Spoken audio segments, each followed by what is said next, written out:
tahimik, walang usok, madali umanda, pwede sa lahat. Sample nga dito sa subdivision, okay na okay. So may dala akong ATS ngayon mga ka-Best Buys dahil nga yung kliyente natin ngayon, ang binili niya sa atin ay Philking 4200 fully automatic. Ito yung ating 4200 fully automatic. Ito yung kanyang ATS box. Yung kontador ni sir ay ayun lang oh. Tapos may breaker na rin siya. Ito oh. So ang recommended ko dito na setup is nandito yung ATS. And nandito yung generator. Elevated. Kasi yung level ng ating faucet para hindi siya na-splashan. So kapag nilagay natin dito yung ATS mga ka-Best Buys, yung kanyang connection from breaker niya, ipapasok lang dito sa ATS tapos ilalabas ulit ibabalik doon.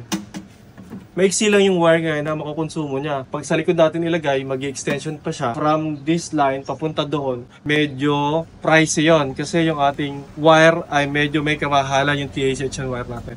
So, balik tayo dun sa ating generator. I-set up na natin itong automatic. So, unahin muna natin mga ka-Best Buys itong male socket. Meron siyang dalawa dito na screw. Kapaluwagan lang natin siya.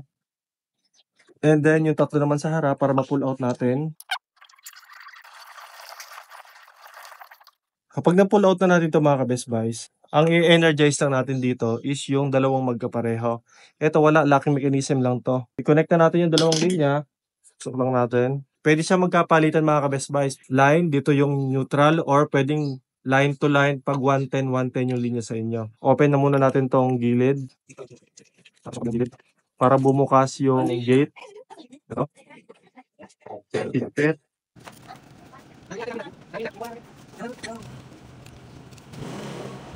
Ingatan natin mga ka-Best Buys. Insulators niya ay yun yung maging contact. So kapag ganyan na medyo maigting na, yan, may groove siya mga ka-Best Buys. So, dapat nandyan siya.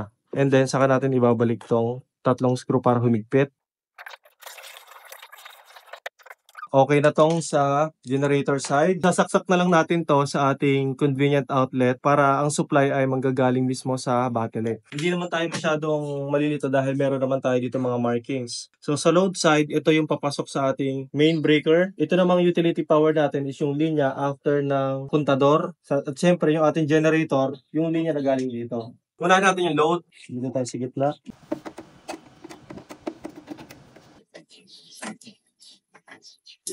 Okay na. Saksak na natin. Load side. So.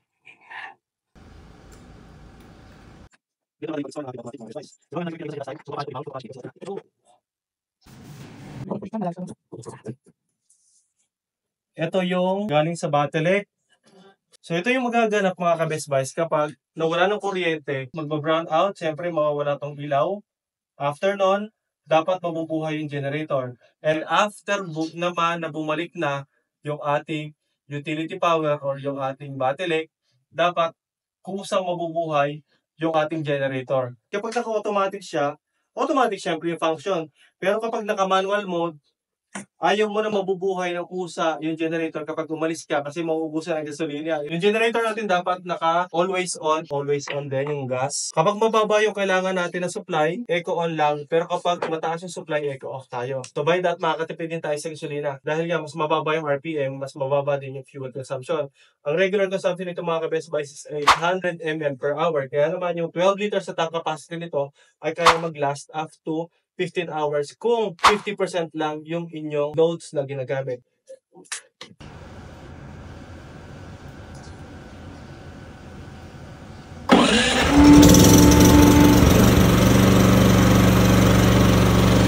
Ay, may power yung generator. Dapat mag-release na siya ng load. O, diba? Inilaw na dito, pupunta rin yung ilaw dyan. Saksak natin ito. Power na yung utility, dapat mamamatay naman yung ating generator. Napansin nyo, walang corrupt yan, walang downtime. O, diba? Napaka-healthy lang sa ating mga appliances, syempre, dahil halos hindi nyo marirecognize ang ating mga appliances na bumalik na pala yung kuryente at itong unit na ito mga ka-Best Buys ay dineliver natin dito sa Boomtown, Bawan, kay Sir Bogs Maramot. Perfectly working na yung ating generator. With unit and ATS ay 55,500. Cash on delivery yan mga ka-Best Buys. Kung kayo naman po ay hindi kayang delivera ng Best Buys Mindoro, still cash on delivery pa rin tayo nationwide via LBC. For your orders, comments, and suggestions, maaari kayo mag-text at tumawag sa aming cellphone number na mag-flash sa inyong screen. Bisitahin ang aming Facebook, YouTube, and TikTok for more videos. Maraming salamat Sir Bogs sa inyong pagtangkil at pagtitiwala din sa Best Buys Mindoro. Mag-ingat po tayo palagi. God bless po.